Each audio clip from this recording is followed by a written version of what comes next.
स्वागत है जी, स्वागत है।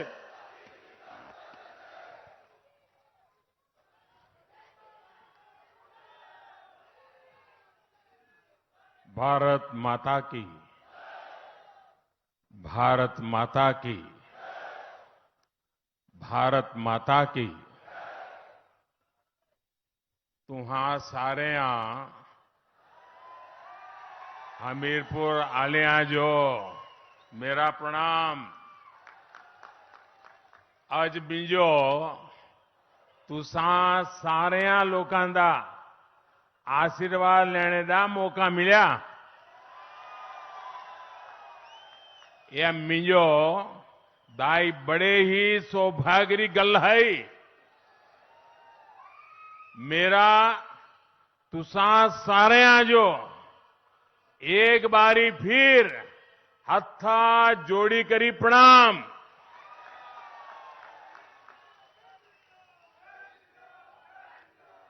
गौरी शंकर भगवान, गसोता महादेव,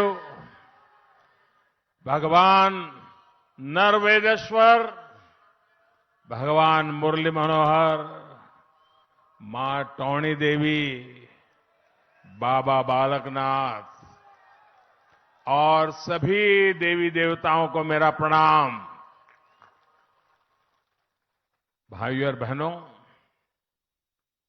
हमीरपुर के साथ साथ बिलासपुर, ऊना, कांगड़ा से भी आप सब बहुत बड़ी तादाद में यहां आए हैं। हम सबको आशीर्वाद देने के लिए आए हैं। मैं आपका आभार व्यक्त करता हूं।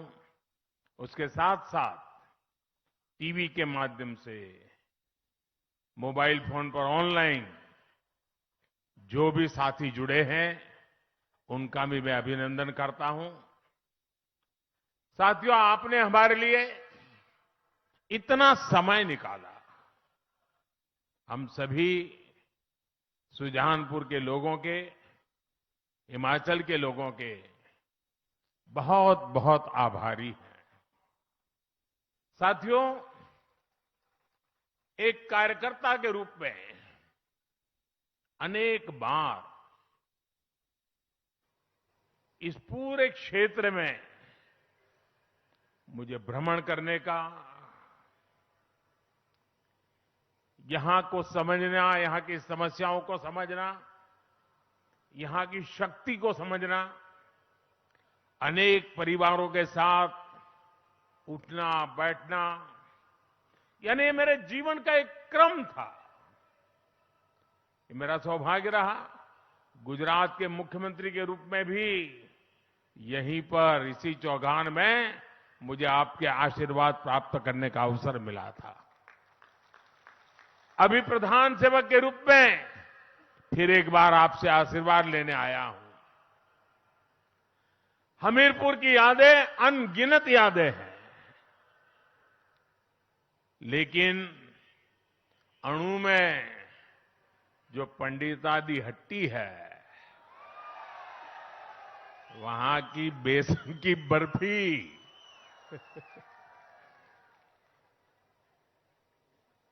उसकी मिठास कौन भूल सकता है भाई। मुझे इतने साल हिमाचल में आप लोगों के बीच बहुत कुछ सीखने का मिला है। अनेक लोगों के साथ जमीन पे काम करने का मौका मिला। और आज जब मैं यहां आया हूं तो भाई प्रवीण शर्मा की याद आना बहुत स्वाभाविक है। अनेक वर्षों तक प्रवीण के साथ काम किया और उन्होंने तो हमीरपुर के विकास के लिए भी कितना काम किया था। अब से कुछ महीने पहले ही वो हम सबको छोड़ के चले गए। मैं आज हमीरपुर आया हूं तो उन्हें भावभीनी श्रद्धांजलि भी अर्पित करता हूं। भाइयों और बहनों,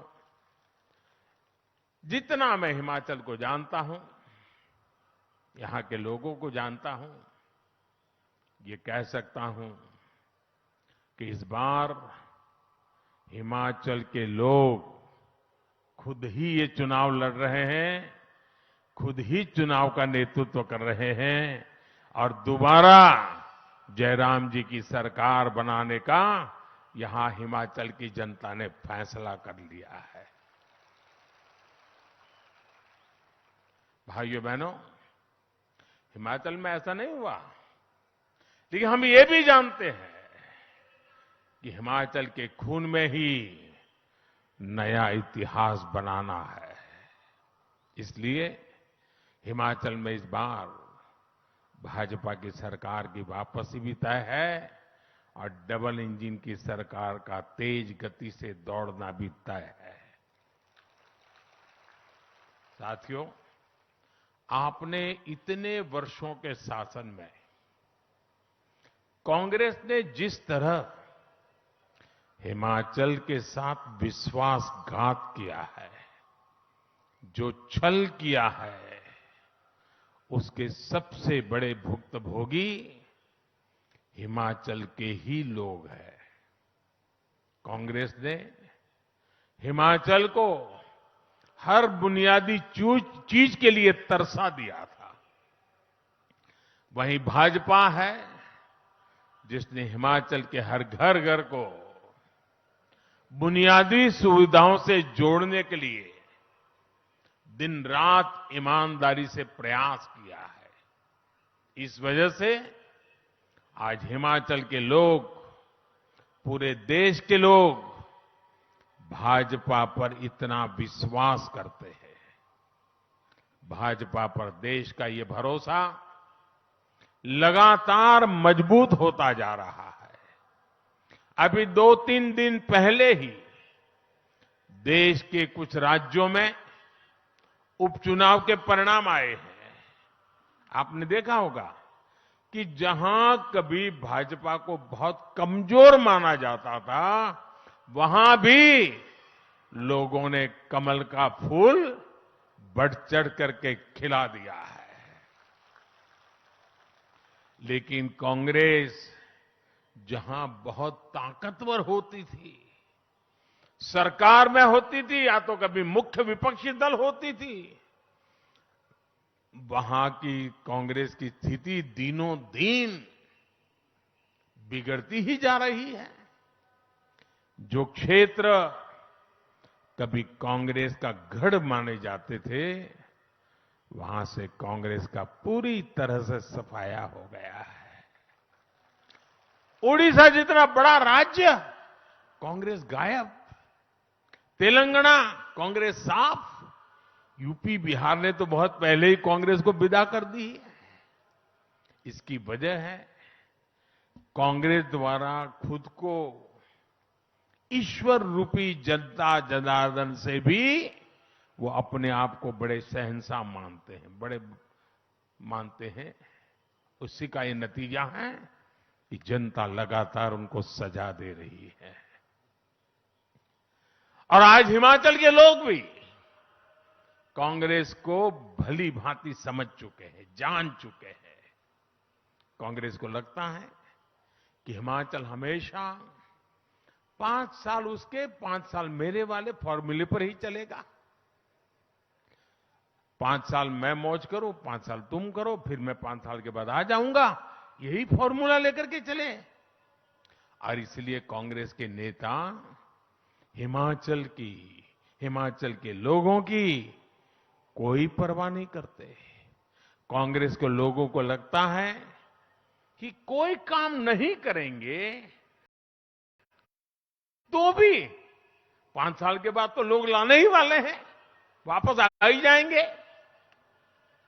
आप मुझे बताइए साथियों, कांग्रेस यहां पिछले 5 साल से विपक्ष की भूमिका में है, लेकिन इस दौरान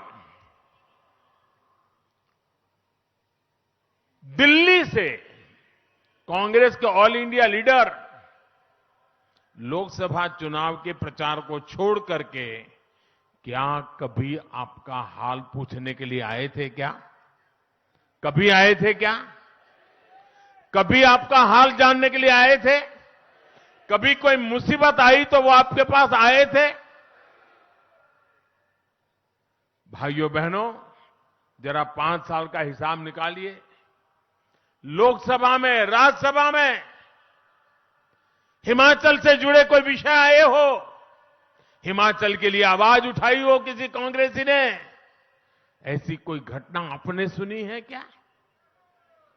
भाइयों बहनों, आपकी चिंता इनको 5 वर्षों तक इसलिए नहीं आई क्योंकि इनको भरोसा था कि हिमाचल तो 5 साल के बाद कुर्सी दे ही देता है, मेहनत करने की क्या जरूरत है, लोगों की परवाह करने की क्या जरूरत है, रिवाज है, काम हो जाएगा।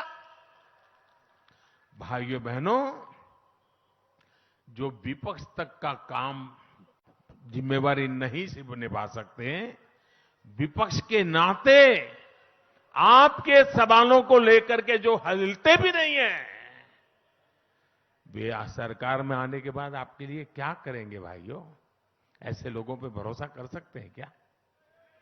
इसलिए अब हिमाचल के लोगों ने भी ठान लिया है कि अब तो कांग्रेस को हिमाचल से बिस्तरा बोरिया उठा करके निकालना ही पड़ेगा।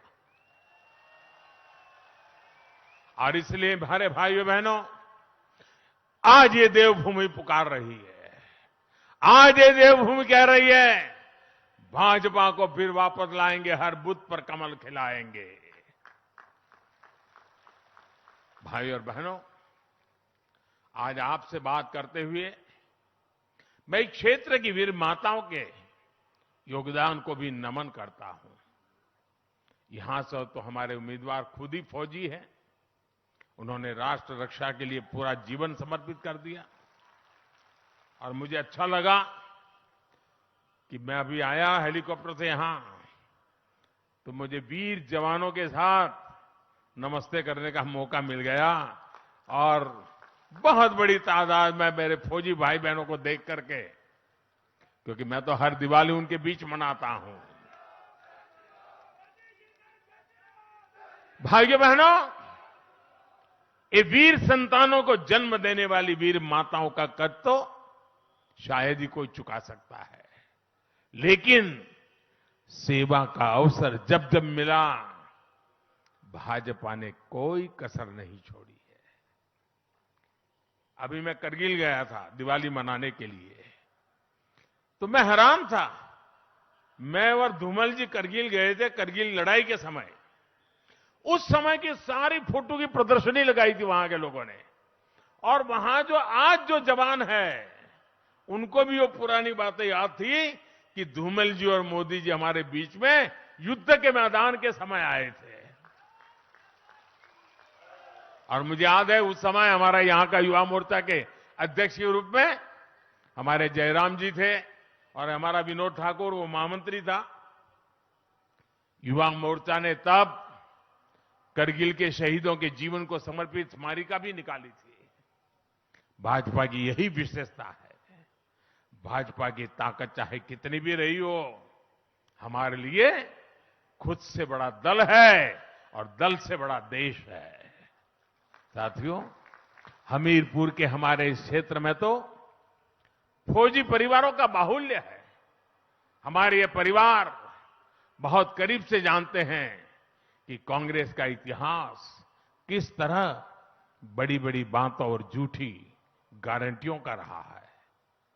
यही कांग्रेस है जिसके राज में हमारे फौजियों के पास पर्याप्त बुलेट प्रूफ जैकेट भी नहीं हुआ करते थे। यही कांग्रेस है जिसके राज में हमारे फौजियों के पास बर्फ में इस्तेमाल होने वाले अच्छे जूते तक नहीं थे।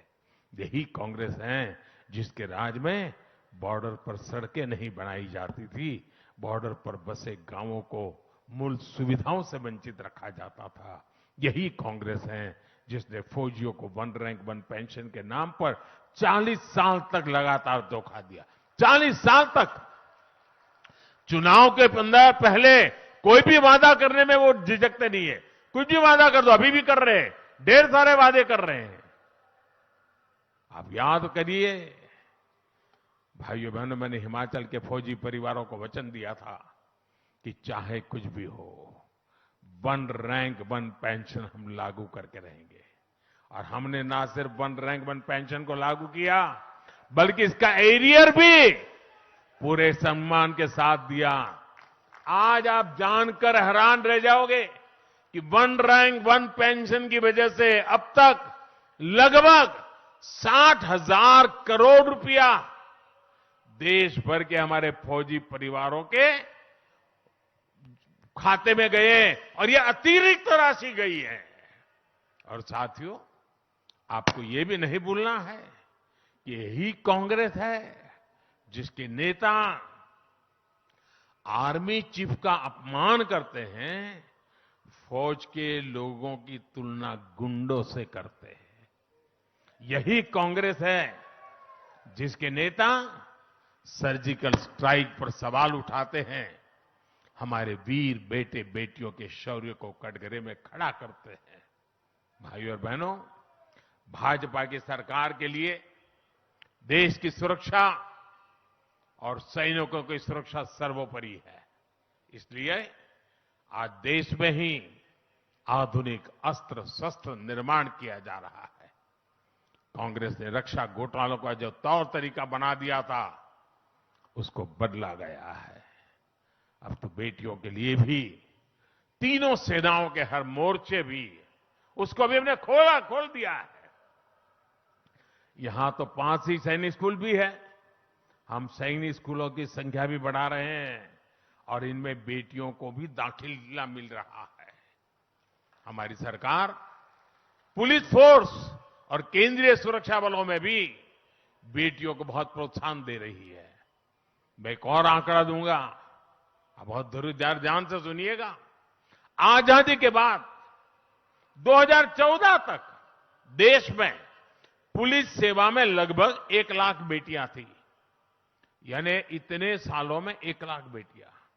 हमने बीते 8 साल में ये संख्या लगभग 2.25 लाख हो चुकी है। 2.25 लाख, यानी 2 गुना से भी ज्यादा। इसी प्रकार केंद्रीय बलों में भी बेटियों की भागीदारी 17,000 से बढ़कर के 35,000 से ज्यादा हो चुकी है और ये लगातार बढ़ रही है। साथियों, बीते 8 वर्षों में महिलाओं की सुविधा, बेटियों की पढ़ाई और कमाई के लिए केंद्र सरकार ने लगातार काम किया है। इन्हें अब हिमाचल भाजपा नई बुलंदी दे रही है। आपने देखा होगा कि भाजपा ने महिलाओं के लिए इस बार एक अलग संकल्प पत्र जारी किया है और इसके लिए मैं हिमाचल बीजेपी को बधाई देता हूं। इसमें बेटियों की पढ़ाई लिखाई से लेकर हर प्रकार की सुख सुविधा को बढ़ावा देने का रोडमैप है। ये दिखाता है कि भाजपा महिलाओं की समस्याओं और उनसे जुड़े विषयों को लेकर कितनी प्रतिबद्ध है। माताओं, बहनों, बेटियों के लिए ऐसे काम तब किए जाते हैं जब मन में सेवा का भाव होता है, माताओं, बहनों, बेटियों की समस्याओं का एहसास होता है। आज पीएम आवास के घर में महिलाओं को हिस्सेदारी देने वाली भाजपा है। रसोई के धुएं से घर को मुक्त कर गैस कनेक्शन देने वाली भाजपा है। हर घर नल से जल देने का अभियान चलाने वाली भाजपा है। घर घर शौचालय की सुविधा बनाने वाली भाजपा है। घर घर सौभाग्य का बिजली कनेक्शन पहुंचाने वाली भाजपा है। कोरोना के इस मुश्किल समय में हर गरीब को मुफ्त अनाज देने वाली भी भाजपा ही है। भाइयों बहनों, मेरा पूरा विश्वास है देश में जो भी छोटे राज्य हैं, जो हिमालयी राज्य हैं, उन सब के लिए हिमाचल प्रदेश अग्रिम पंक्ति का रोल मॉडल बन सकता है। विकास के मामले में, टूरिज्म के मामले में हिमाचल सभी छोटे राज्यों के लिए नई प्रेरणा बन सकता है। पहाड़ी राज्यों में जो कनेक्टिविटी होती है, रोड, रेल, रोपवे, इन सब चीजों में हिमाचल प्रदेश एक रोल मॉडल के रूप में आगे बढ़ सकता है और हम उसी तरफ पिछले 5 साल में लगातार ले जा रहे हैं और आने वाले 5 सालों में ये चीजें हम सिद्ध कर करके रहेंगे, ये मैं आपको विश्वास दिलाने आया हूं। जिस तरह से राष्ट्र रक्षा में हिमाचल प्रदेश अग्रिम पंक्ति में खड़ा रहता है, उसी तरह से विकास के मामले में भी उसे अग्रिम पंक्ति में खड़ा होना है। हमें हिमाचल को पूरे देश के लिए एक रोल मॉडल के रूप में विकसित करना है। पिछले 5 वर्षों में दिल्ली और हिमाचल में भाजपा की डबल इंजन सरकार ने इसी दिशा में प्रयास किया है। ऊना में ट्रिपल आईटी, हमीरपुर में एनआईटी, बिलासपुर में हाइड्रो इलेक्ट्रिकल कॉलेज और देहरा में केंद्रीय विश्वविद्यालय है। बिलासपुर में एम्स बन गया है और हमीरपुर में मेडिकल कॉलेज है। यानी शिक्षा हो या स्वास्थ्य, डबल इंजन से डबल विकास हो रहा है। यही नहीं, इंफ्रास्ट्रक्चर और इन्वेस्टमेंट के मामले में भी डबल लाभ हिमाचल को मिला है। देश में सिर्फ 3 राज्यों को बल्क ड्रग पार्क के लिए चुना गया है। इसमें से एक ये मेरा हिमाचल है और ये भी हमीरपुर संसदीय क्षेत्र में बन रहा है। धौला सिद्ध प्रोजेक्ट बनने से यहां बिजली तो बनेगी ही, रोजगार भी बढ़ेंगे और किसानों, पशुपालकों को कमाई भी बढ़ेगी। यहां रेल नेटवर्क के विस्तार में हजारों करोड़ रुपए केंद्र सरकार लगा रही है। देश की चौथी वंदे भारत ट्रेन भी हिमाचल को ही मिली है। शिमला, बिलासपुर, हमीरपुर, मटौर, ये हाईवे पर ही लगभग 8,000 करोड़ रुपए का काम हो रहा है। ये विकास सबके सामने प्रत्यक्ष है। लेकिन हिमाचल के लोगों को एक बात हमेशा याद रखनी है, कांग्रेस को विकास के कार्यों से दुश्मनी है, इसलिए वो इन सारे कार्यों को रोकना चाहती है। जैसे रोड 2014 से 2017 दिल्ली में हमारी सरकार बन चुकी थी, आप हमें आशीर्वाद दे चुके थे, लेकिन हिमाचल ने जितने रोड़े अटका सकते थे अटकाने की कोशिश की, ताकि दिल्ली से जो विकास का प्रवाह यहां आए वो हिमाचल में नहीं जाना चाहिए। और उन्होंने हिमाचल का बुरा करने का काम किया। वो कहावत है ना, चल दे घराटा मंज गट्टा पाना। कांग्रेस भी हिमाचल में विकास के घराट की चक्की को रोकना चाहती है, इसलिए वो पुराना राजनीतिक रिवाज बनाए रखना चाहती है। भाइयों बहनों, मैं हिमाचल के लोगों से पूछना चाहता हूं, आप जवाब देंगे? आप जवाब देंगे? ये रिवाज बदलना है कि नहीं बदलना है? ये रिवाज बदलना है कि नहीं बदलना है? भाइयों बहनों, मैं जहां भी गया हूं हिमाचल में, पिछले दिनों जहां भी जाने का मुझे मौका मिला है, मैंने ये मिजाज देखा है। मैंने हिमाचल की जनता का संकल्प देखा है और हिमाचल के लोगों को समझ आ गया है कि ये अदला बदली ने हिमाचल को बर्बाद करके रखा है। अब तो दोबारा काम देंगे और हिसाब भी मांगेंगे। आप दोबारा हमें काम दीजिए, हमसे हिसाब मांगिए। आप रिवाज बदलने का तय करके बैठे हैं, हम आपकी विकास की यात्रा को आगे बढ़ाने का निर्णय करके बैठे हैं। साथियों, आज हिमाचल विधानसभा चुनाव में ये मेरी आखिरी सभा है। इस चुनाव में अब मेरा कोई सार्वजनिक कार्यक्रम के लिए अब समय नहीं बचा है, लेकिन आप जरूर एक बात याद रखेंगे, कांग्रेस स्वभाव से विकास की दुश्मन है।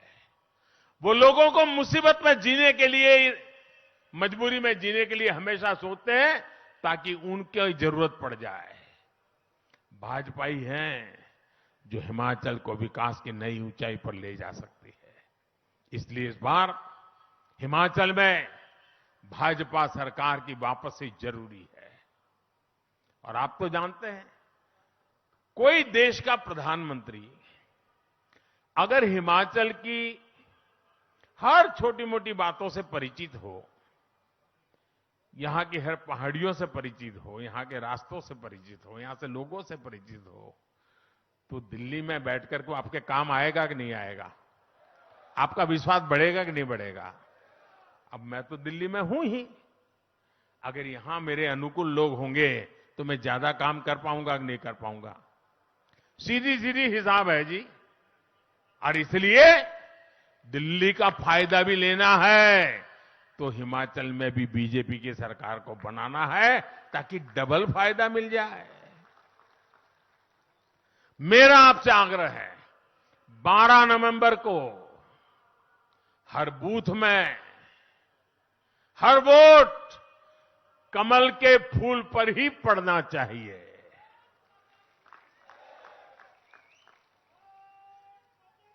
मेरी ये बात घर घर पहुंचाओगे आप? एक एक मतदाता को मिलोगे, घर घर जाकर के कमल के फूल पर बटन दबाने के लिए समझाओगे, ज्यादा से ज्यादा लोग वोट करें इसके लिए मेहनत करोगे। ठंड अगर आना शुरू भी हो जाए तो भी मतदान कम नहीं होगा, इसकी चिंता करोगे। अच्छा, हर घर जाओगे तो ये बात बताओगे ना कि मोदी जी सुजानपुर आए थे, आप सबको मिलने के लिए आए थे, लेकिन अगर आप नहीं आ पाए हो तो मोदी जी ने हर घर में, हर परिवार में अपना प्रणाम पहुंचाया है। मेरा प्रणाम पहुंचाओगे? हर घर में जाके बताओगे कि मोदी जी ने अपना प्रणाम पहुंचाया है? पक्का पहुंचाओगे? बहुत बहुत धन्यवाद। मेरे साथ बोलिए भारत माता की, भारत माता की, भारत माता की। बहुत बहुत धन्यवाद।